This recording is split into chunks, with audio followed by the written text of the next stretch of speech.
A evolução do teclado, passado, presente e futuro. Quando Bill Buston trabalhou no Centro de Investigação da Xerox, examinou os telefones feitos por crianças. 2 copos ligados por um fio.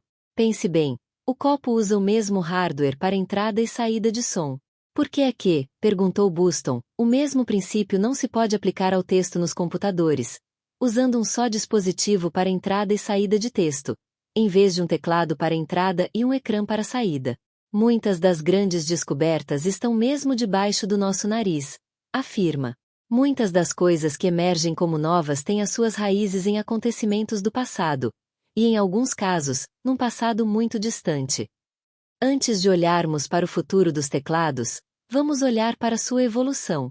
Buston não era o único com esta ideia. Umas décadas mais tarde, uma série de investigadores e grandes orçamentos de investigação resultaram nos teclados touchscreen dos tablets e smartphones. Entradas e saídas na mesma interface. O teclado foi fundido com o ecrã, pelo menos para algumas tarefas computacionais. Mas tal como todos os que já escreveram num teclado virtual, ou falaram para uma aplicação de controlo por voz como a Siri, podem comprovar que nenhum destes métodos de entrada se compara a um teclado tradicional, em termos de conforto, velocidade e precisão. Talvez um dia consigamos ligar os computadores aos neurônios, mas até lá, o simples mas funcional teclado eletromecânico estará entre nós, sempre a melhorar.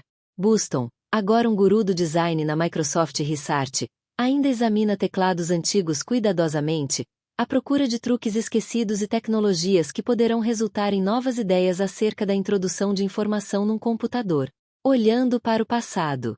A evolução do teclado não é uma cronologia imaculada.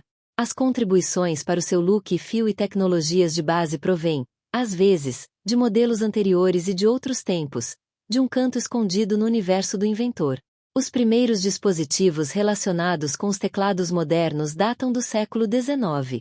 Em 1852, John Jones patenteou um tipógrafo mecânico e, 15 anos mais tarde, Christopher Scholz recebeu a patente para uma máquina de escrever, considerada a primeira máquina de escrever.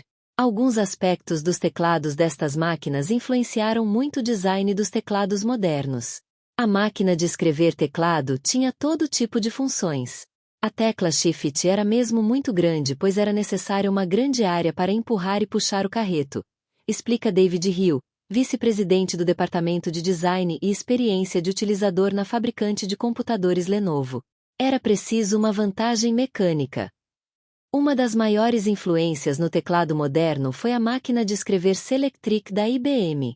A empresa lançou o primeiro modelo da sua máquina de escrever eletromecânica em 1961, numa altura em que a capacidade de escrever rápido e com precisão era um requisito muito procurado.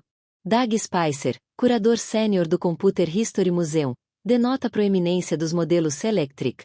Os administradores adoravam o toque do teclado, dada a preocupação da IBM em torná-los ergonomicamente confortáveis. A IBM tem, mais do que qualquer pessoa ou entidade, procurado a ergonomia, de teclado, que melhor satisfaz o utilizador, explica Spicer. Por isso, quando o PC apareceu 1 ou 2 décadas mais tarde, o Selectric já era visto como a base para o desenho de teclados. No fim dos anos 70, empresas como a Cherry, Keytronic e a divisão MicroSwitch da Honeywell apareceram com novas abordagens imitando o toque mecânico de uma máquina de escrever. Era muito importante, na altura, o toque, a fiabilidade e a velocidade atingidas com um determinado desenho do switch, explica Craig Gates, CEO da Keytronics. Os primeiros switches de teclado. Um dos primeiros teclados de computador do princípio dos anos 70 incorporava reed switches, que funcionam com um ímã e 2 filamentos de metal. Quando o campo magnético está suficientemente perto, empurra simultaneamente os 2 filamentos e completa o circuito. Ou, neste caso, um caractere. O teclado Keytronic usava reed switches para gravar caracteres. Mas os filamentos são frágeis, tais como os de uma lâmpada convencional e por isso estes teclados reed não eram muito fiáveis. Se estragassem, desalinhassem ou ficassem sujos de pó nos pontos de contato, o teclado deixava de funcionar. Ao contrário das lâmpadas convencionais, as teclas individuais não eram fáceis de se substituir. Além disso, estavam sujeitas a microvibrações que abriam e fechavam o switch várias vezes em cada caractere. enganando o computador pois parecia que a mesma tecla tinha sido premida várias vezes. Este problema das microvibrações é ainda corrente, mas os microprocessadores conseguem filtrá-las.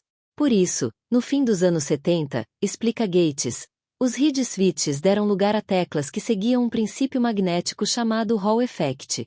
Estes teclados, fabricados pela Microswitch e outros, não usavam pontos de contato físico em cada pressão de tecla, mas sim magnetismo, que pode ser menos preciso mas não requer quaisquer partes mecânicas. Entretanto, a Keytronic, ansiosa por deixar os reed switches, desenvolveu um switch capacitivo, que colocava um pouco de alumínio por baixo do cimo da tecla. Quando a tecla era premida, a dobra alterava a capacidade elétrica do circuito e o microprocessador registrava a tecla. A ideia foi logo melhorada com os teclados de membrana, que simplificavam os mecanismos de capacidade elétrica por baixo da tecla e reduziam custos. Reduzir o hardware, cortando custos. Embora os materiais pareçam baratos, os teclados eram muito caros no início dos anos 80. Um teclado típico como o Keytronic e o Microswitch custavam cerca de $100, contrastando com os $3 ou $4 dos teclados OEM atuais. Para cortar custos no mercado competitivo, os fabricantes procuraram formas de cortar em hardware, mas garantindo que o cimo das teclas, peso das teclas, equilíbrio, base e distância entre as mesmas, eram familiares para os dedos do utilizador final. Teclado Microswitch. Isto obrigava a avaliação do hardware que possibilitava o movimento da tecla para cima e baixo. O ponto de clique é um dos conceitos mais importantes de uma tecla, de acordo com Aaron Stewart, um engenheiro de desenho sério apelidado de Senhor Teclado. No ponto em que a tecla clica, o cérebro registra a introdução de um caractere e o dedo é recolhido. Lembrem-se da primeira vez, do choque de tocar num teclado touchscreen sem esse feedback físico. Adicionalmente, os fabricantes de teclados têm de considerar a resistência da tecla, permitindo o descanso do dedo sobre a tecla sem a premir. Mas também tem de ser suficientemente sensível para não ser necessário premir com muita força cada tecla. Em 1978, a IBM patenteou o mecanismo de tecla buckling spring que simulava o toque dos velhos Selectrics. O mecanismo usava uma mola presa a superfícies não paralelas debaixo da capa da tecla. A mola encolhia normalmente quando premida mas prendia de lado no ponto de clique devido à superfície não paralela, criando um clique familiar ao som do popular teclado modelo M da IBM e de outros teclados antigos. A porção da mola que ficava presa ativava o circuito e gerava um caráter. Mas o corte nos custos ajudou a descobrir novas formas de suspender a tecla, no caso da IBM e outros fabricantes.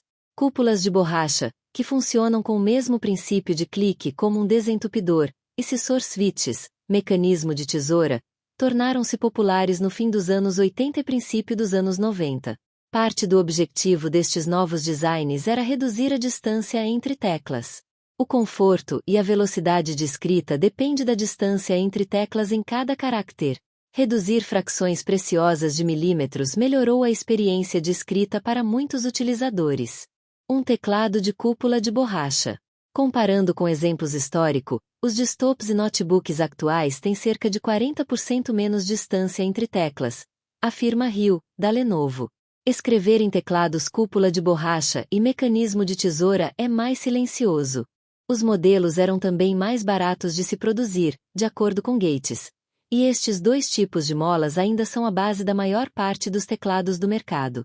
Atualmente, as teclas scissor switch são usadas em portáteis e teclados finos, incluindo aqueles em chiclete dos portáteis da Apple. A cúpula de borracha mais alta é tipicamente encontrada em teclados comuns de desktop e usa uma estrutura em chaminé para estabilizar a tecla. Teclado com mecanismo em tesoura, scissor switch. Como qualquer tecnologia passada, ainda há entusiastas que acreditam nas velhas molas da IBM. No entanto, os teclados com switches mecânicos têm renascido, fruto da necessidade dos utilizadores sentirem feedback táctil. Mais fino, mais leve, numa só mão? Hoje em dia, fazer um portátil com um grande teclado não é tarefa fácil. Os designers têm em conta uma estrondosa quantidade de matemática e análise de hábitos até chegar a distâncias e posições muito precisas entre as teclas, sendo exatamente aquelas que o nosso cérebro espera, correndo o risco de teclar mais devagar e com mais erros. Entretanto, os fatores ergonômicos devem ser pesados com as dimensões, peso e outras considerações práticas de design, explica Stewart da Lenovo. Teclado de Ultrabook. As teclas côncavas guiam os dedos para o seu centro, mas esta forma torna mais difícil fabricar portáteis finos. Um teclado requer uma fundação sólida, mas o material adicional pode resultar em mais peso. Por outro lado, a redução de materiais no teclado deixa espaço para microprocessadores e baterias maiores. Stewart apelida a soma de todos estes fatores de desenho, um alvo em movimento. Os fabricantes tentam constantemente cortar em custos e construir teclados mais pequenos. Mas as pessoas querem consistência nos seus teclados, pois é a fundação da sua interação com o computador. Uma empresa pode optimizar todos os mecanismos e circuitos debaixo da capa da tecla. Mas se resultar numa experiência de escrita pobre, as pessoas não vão comprar o produto. Os fabricantes de teclados têm de pesar o valor da inovação com o impacto ergonômico. Por agora, Stewart acredita que o intervalo de inovação se estende apenas ao espaço por baixo da capa da tecla. Com a tecnologia Actual, achamos que há um limite finito para criar teclados finos e de alta qualidade, afirma. Naturalmente, alguns tentam provar que Stewart está errado. Uma empresa chamada Paciniya, comprada pela fabricante de touchpad Synaptics em junho, quer substituir as tesouras e cúpulas, scissors e domes, com um novo tipo de sensor capacitivo. A empresa espera apresentar protótipos comerciais em meados de 2013. Agora chamada tecnologia Synaptics FinTouch, conseguirá metade da distância de viagem das teclas de um MacBook Air, de acordo com a empresa. A Apple não tem estado a dormir neste campo. Em fevereiro deste ano patenteou seu próprio teclado super fino. Outros fabricantes de hardware estão entretanto a trabalhar nos teclados touchscreen que a Apple ajudou a popularizar. Os fãs de teclados touch queixam-se da falta de feedback físico e então, empresas como a Immersion estão a incorporar mecanismos vibratórios de feedback. Uma tecnologia chamada Tactus está a seguir uma abordagem diferente usando botões de microfluidos. São pequenas bolsas de líquido na superfície do ecrã, estando cheias apenas quando é necessário escrever. Quando não estão a ser usada, esvaziam, desaparecendo da superfície. O CEO da Tactus, Craig Ciesla, espera que a empresa consiga trazer ao mercado um produto em meados do próximo ano. A tecnologia Tactus aumenta os botões a serem carregados. Embora pareça muito futurista, uma das tecnologias base do Tactus é já antiga. Ciesla explica que os microfluidos já existem há umas décadas em indústrias como a da biotecnologia e impressoras de computador. Estamos apenas lançá-la de uma forma única e nova, afirma. Rumando numa direção completamente diferente está a Twitch Technologies, desenvolvendo acessórios como um par de teclados de mão que envolvem as margens esquerda e direita dos tablets. Os dedos escrevem na traseira do dispositivo e os polegares à frente, e usam-se combinações para introduzir caracteres. Por exemplo, carregando o dedo mindinho esquerdo e indicador direito resulta num A. É difícil imaginar uma reinvenção do esquema do teclado, mas mesmo os teclados de uma só mão sem letras têm raízes no passado. Quando o inventor Doug Engelbart apresentou The Mother of All Demos em 1968, uma apresentação das tecnologias de computação que ainda hoje são usadas, como o rato e a videoconferência, demonstrou um teclado com 5 cordas, que produziam letras com diferentes combinações de dedos.